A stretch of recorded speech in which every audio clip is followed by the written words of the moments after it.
লান্ডি মাতার নিমপাতা বাটা। অনেক বছর আগে পুরীধামে লান্ডি মাতা নামে একজন বৃদ্ধ মহিলা থাকতেন। তিনি ছিলেন জগন্নাথ দেবের একনিষ্ঠ ভক্ত। শ্রী জগন্নাথ দেবের প্রতি তার বিশেষ ভাব অন্তরে উদিত হয়েছিল। সেই ভাব ভক্তির কারণে প্রভুকে তিনি তার সন্তানের মতোই ভালোবাসতেন। প্রতিদিন লান্ডি মাতা প্রভুর জন্য কিছু নিম পাতা বাটা নিয়ে আসতেন। তিনি মনে মনে মনে ভাবতেন, শ্রী জগন্নাথ প্রতিদিন ৮ বার ভোজন করেন, যার মধ্যে থাকে ৫৬ রকমের অন্ন ব্যঞ্জন, কত রকমের মিষ্টি, কত রকমের ঘি। তিনি অবশ্যই এত ধরনের খাবার দাবার ভোজন করে বেশ ক্লান্ত হয়ে পড়েছেন এবং তার হয়তো কিছু পেটের সমস্যা হয়েছে। সেই কারণেই যদি কিছু নিম পাতা বাটা খাওয়ানো যায়, তাহলে তার পক্ষে তা খুবই ভালো হবে। এই রকম মনোভাব নিয়ে লান্ডি মাতা প্রতিদিন মন্দিরে যেতেন তার পুত্রকে নিম পাতা বাটা খাওয়াতে। একদিন পাত্রটি হাতে নিয়ে লান্ডি মাতা মন্দির প্রবেশদ্বারে পৌঁছালেন। কিন্তু মন্দির প্রবেশের আগেই কর্তব্যরত নিরাপত্তা রক্ষী তাকে আটকে দিয়ে বলল, তোমার হাতে রাখা ওই পাত্রতে কি আছে, আর কি নিয়ে তুমি ভেতরে যাচ্ছ? লান্ডি মাতা উত্তর দিলেন, আমি আমার পুত্রের জন্য কিছু নিম পাতা বাটা নিয়ে যাচ্ছি। রক্ষী বললেন, তোমার পুত্র কি মন্দিরের ভেতরে আছে নাকি? লান্ডি মাতা উত্তর দিলেন, আমার পুত্র রত্ন সিংহাসনে বসে আছে, আর তার চোখ দুটো অনেক বড়। সে আমার এই নিম পাতার তৈরি পদটি ভোজন করার জন্য অপেক্ষায় রয়েছে।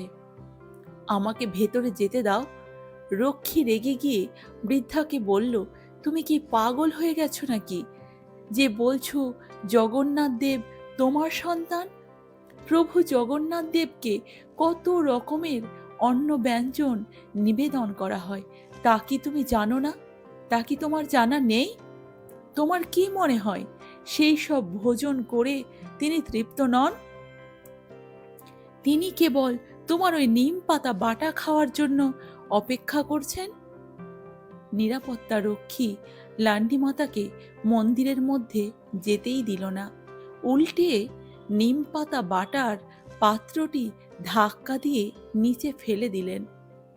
কাঁদতে কাঁদতে বুক ভরা কষ্ট নিয়ে লান্ডি মাতা তার ছোট্ট কুটিরে ফিরে আসলেন।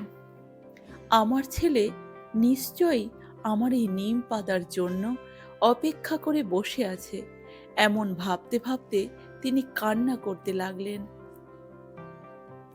শ্রী জগন্নাথ দেব লান্ডি মাতার অন্তরের ভাব উপলব্ধি করলেন এবং তার সঙ্গে বাৎসল্য রস উপভোগ করার জন্য তিনি সেই রাত্রে তার কুটিরে আবির্ভূত হলেন। হঠাৎই এক উজ্জ্বল আলোয় লান্ডি মাতার ঘরটি, অর্থাৎ সেই ছোট্ট কুটিরটি ভরে উঠল এবং তিনি অবাক হয়ে দেখলেন যে তার প্রিয় পুত্র জগন্নাথ তার সামনে দাঁড়িয়ে আছেন। তার মুখটি শুকিয়ে গেছে এবং বিষাদগ্রস্ত হয়ে দাঁড়িয়ে রয়েছে। জগন্নাথ দেব বললেন, মা, আজ কত রকমের ভোগ মিষ্টান্ন ভোজন করেছি, তাই তো আমার পেটে ব্যথা হচ্ছে। তুমি আমাকে একটু নিম পাতা বাটা দাও না, মা। লান্ডি মাতার মন ভীষণ খুশিতে এক অজানা তৃপ্তিতে ভরে গেল। তাড়াতাড়ি উঠে নিম পাতা বাটা আনতে পা বাড়ালেন এবং উত্তরে কিছু বলার চেষ্টা করলেন। কোনো উত্তর আসলো না। তার আগেই জগন্নাথ দেব তার গৃহ থেকে অন্তর্ধান হলেন। সেই রাতে প্রভু শ্রী জগন্নাথ দেব মন্দির পুরীর রাজার কাছে স্বপ্নে আবির্ভূত হলেন এবং তাকে বললেন, রাজা, লান্ডি মাতা আমাকে তার পুত্র সমতুল্য মনে করে, পুত্র মনে করে আমাকে। তিনি আমার মা, আর প্রতিদিন তিনি আমার জন্য অত্যন্ত প্রীতি সহকারে, অত্যন্ত স্নেহের সাথে, অত্যন্ত যত্ন সহকারে বাৎসল্য প্রেম মিশ্রিত করে নিম পাতা বাটা নিয়ে আসেন। তোমার নিরাপত্তা রক্ষী তাকে প্রবেশদ্বারে থামিয়েছে এবং তার হাত থেকে নিম পাতা বাটার পাত্রটি ধাক্কা দিয়ে ফেলে দিয়েছে। তাতে আমি খুবই দুঃখিত হয়েছি, খুবই ব্যথিত হয়েছি। কারণ তার তৈরি নিম পাতা বাটা খেতে আমি খুবই ভালোবাসি, খুব পছন্দ করি আমি এটা। আগামীকাল খুব ভোরে অবশ্যই তুমি তার কাছে যাবে এবং তাকে বলবে সে যেন আমাকে ভোজন করানোর জন্য নিম পাতা বাটা নিয়ে আসে। পরদিন খুব ভোরে রাজা তার মন্ত্রীদের সঙ্গে নিয়ে জগন্নাথ মন্দিরের কিছুটা দূরে অবস্থিত লান্ডিমাতার সেই ছোট্ট কুটিরে গেলেন। এত সকালে তার গরিব কুটিরে রাজা ও তার মন্ত্রীদের দেখে লান্ডিমাতা খুব অবাক হলেন। রাজা তাকে বললেন, হে মাতা, মন্দিরের পাহারাদার রক্ষী আপনার প্রতি এক মহা অপরাধ করেছে। আমি তার জন্য ক্ষমা চাইতে এসেছি মা, আমাকে ক্ষমা করুন।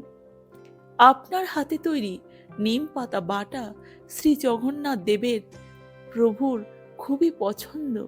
আপনি শ্রী জগন্নাথ দেবের একজন মহান ভক্ত এবং আপনি অত্যন্ত ভাগ্যবতী যে তিনি আপনার বাৎসল্য প্রীতির ভাবটি ভগবান গ্রহণ করেছেন এবং আপনাকে তিনি নিজের মাতা মনে করেন।